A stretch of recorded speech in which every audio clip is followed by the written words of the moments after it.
तो अपन पढ़ रहे थे कि बाजारों के प्रकार कि किस किस प्रकार के बाजार होते हैं। उसमें मुख्यतः हमने पढ़ लिए थे कि वे क्षेत्र के अनुसार बाजार का वर्गीकरण कैसे होता है।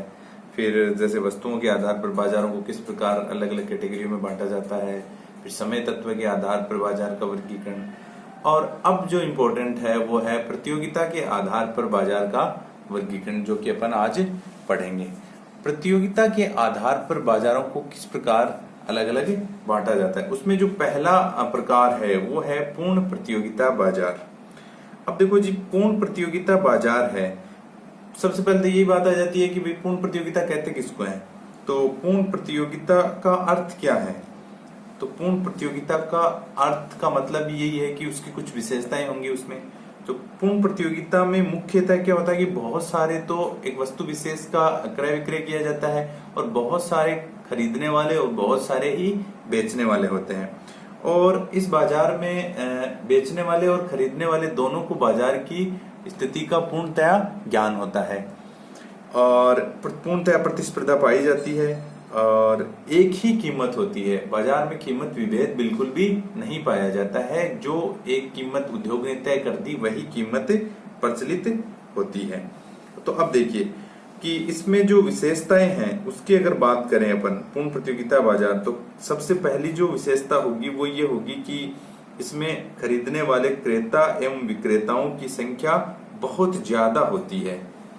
बहुत ज्यादा खरीदने वाले और बेचने वाले होते हैं और बाजार में जो वस्तु होती है उसकी जो कीमत है, वस्तु की कीमत क्या होती है, फिक्स होती है। उसमें बदलाव, जैसे आप बात करते हो वस्तु की कीमत की, तो जो कीमत एक शहर में है वही कीमत दूसरे शहर में भी पाई जाती है।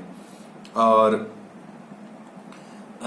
जो खरीदने वाले हैं उनको स्वतंत्रता होती है कि वो जहां चाहे वहां से क्या कर सकते हैं, वस्तुओं को खरीद सकते हैं। और जो एक फर्म होती है वो उत्पादन का बहुत थोड़ा हिस्सा ही बेचती है।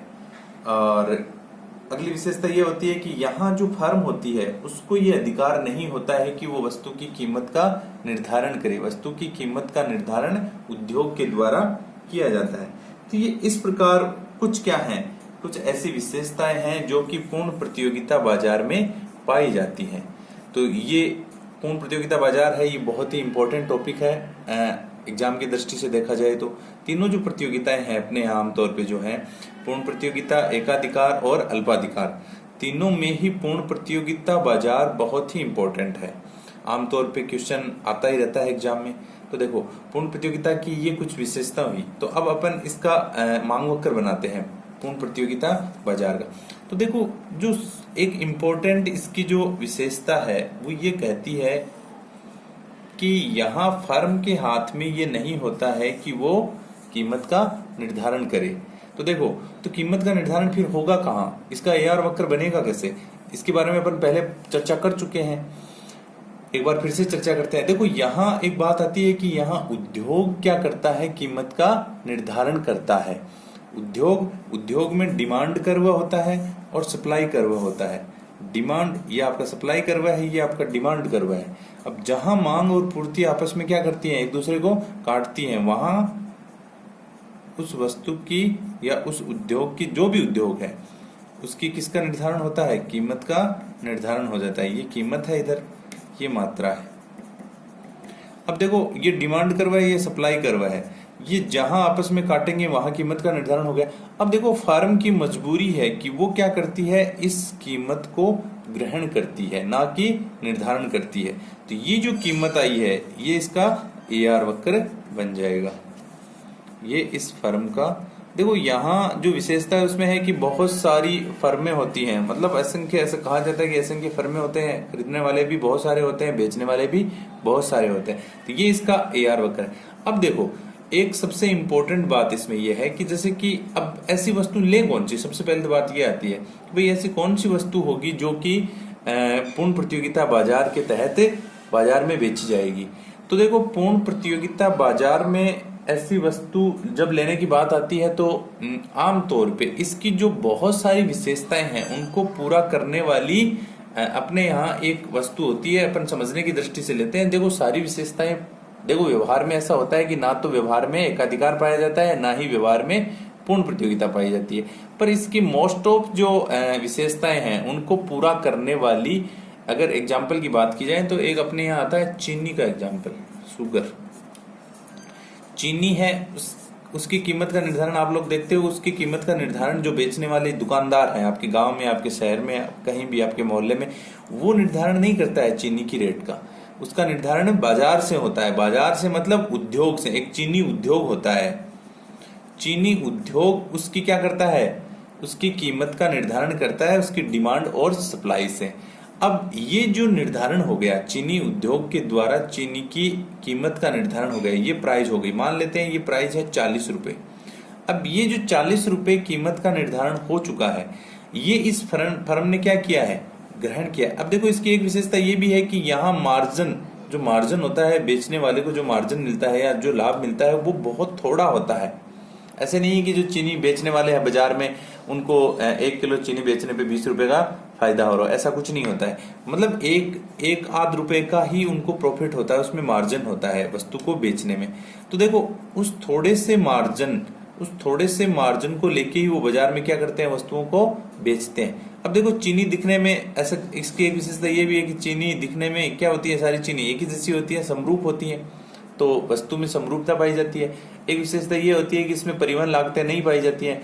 तो आप देख सकते हो कि बाजार में चाहे सीकर का बाजार हो, चाहे जयपुर का बाजार हो, चाहे बीकानेर का बाजार हो या कहीं का भी बाजार हो, उनमें आम तौर पे सब में कीमत एक ही पाई जाती है। तो इसका मतलब तो ये हुआ कि भाई परिवहन की लागतें बिल्कुल जीरो हैं।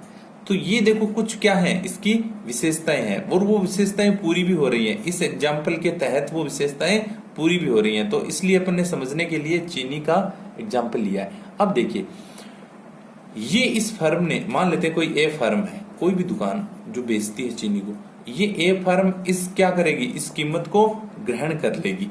अब देखिए ये इसकी मजबूरी है इस कीमत पे बेचना। ये 40 रुपए कीमत है, इसी में इसका मार्जिन है। मान लेते हैं 1 रुपया उसको 1 किलो चीनी बेचती है तो 1 रुपए का प्रॉफिट होता है। अब ये 1 रुपए का प्रॉफिट पहले से उद्योग ने निर्धारित कर दिया। अब देखो, अब भाई कोई सोचेगा कि भाई क्यों नहीं कर सकती, ये कीमत का निर्धारण अपने हिसाब से ये बेच सकता है कीमत को बढ़ाकर।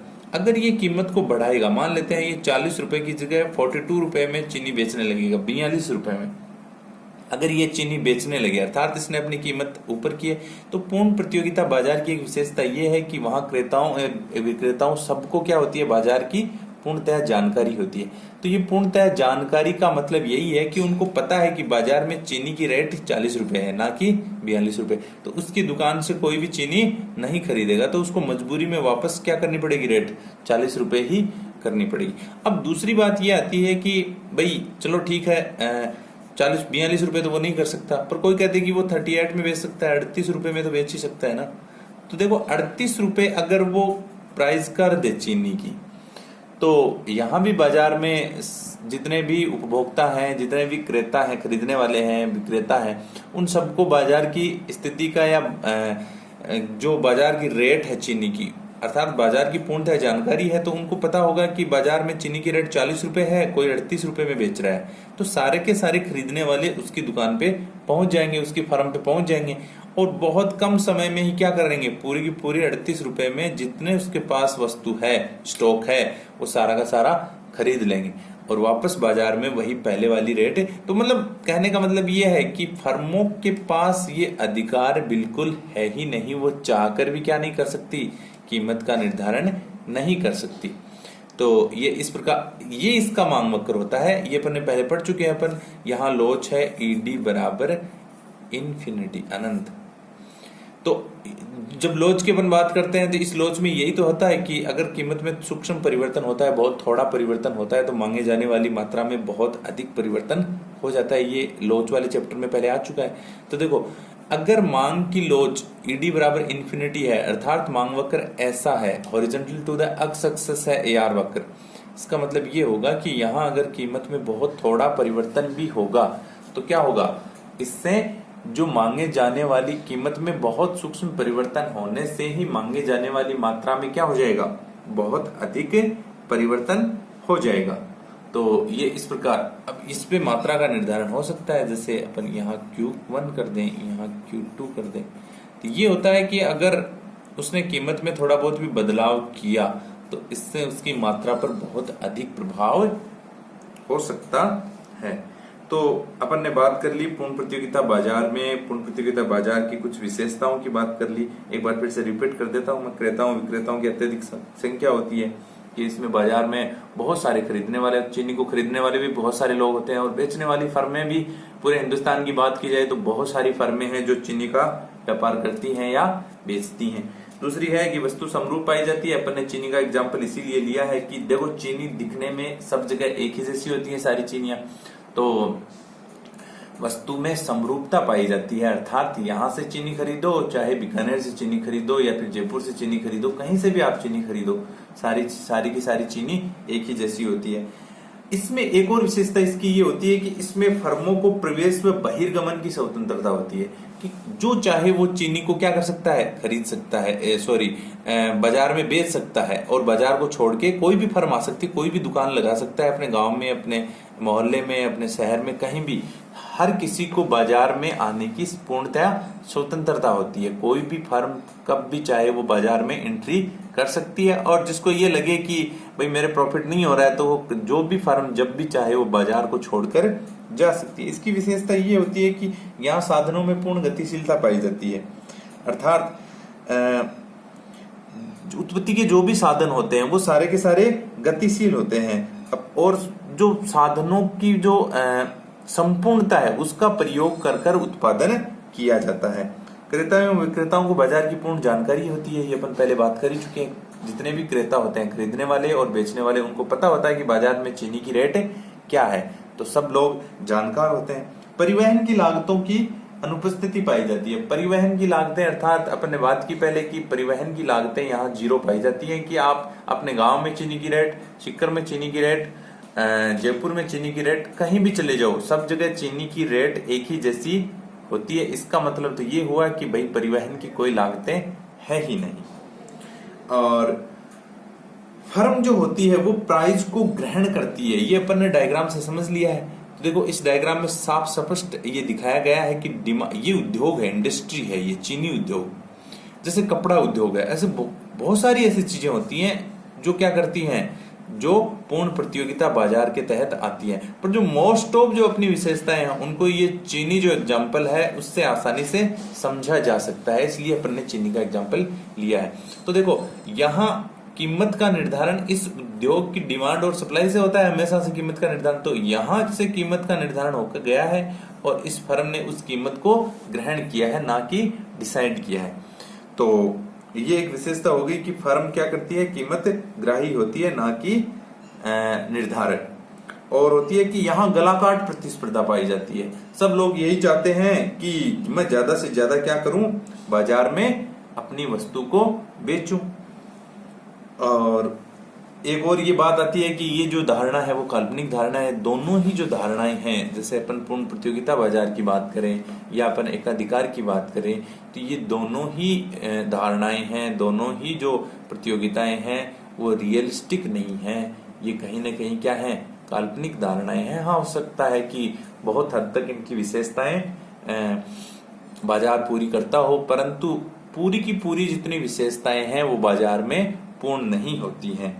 तो ये एक काल्पनिक धारणा है। तो इस प्रकार इन विशेषताओं के माध्यम से और इस मांग वक्र के माध्यम से, ये इसका मांग वक्र है AR, तो इसके माध्यम से अपन ये समझ सकते हैं कि पूर्ण प्रतियोगिता बाजार किस प्रकार का होता है। ये विशेषताएं बहुत ही इंपॉर्टेंट है और ये डायग्राम बहुत ही इंपॉर्टेंट है। इसके द्वारा ही इसको स्पष्ट किया जा सकता है कि पूर्ण प्रतियोगिता बाजार का मांग वक्र किस प्रकार का होता है और ये कैसे व्यवहार करता है। ये व्यवहार करना भी तो इम्पोर्टेंट है ना, व्यवहार करना।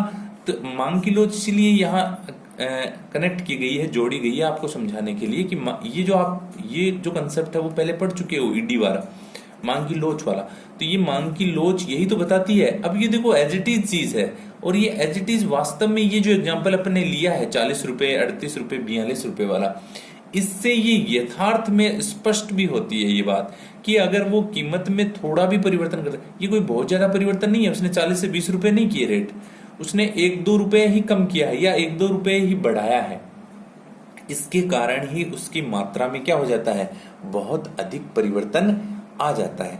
तो इस प्रकार इसकी कुछ विशेषताओं के माध्यम से और इस मांग वक्र के माध्यम से अपन ये स्पष्ट कर सकते हैं कि पूर्ण प्रतियोगिता बाजार किस प्रकार का होता है। That's it.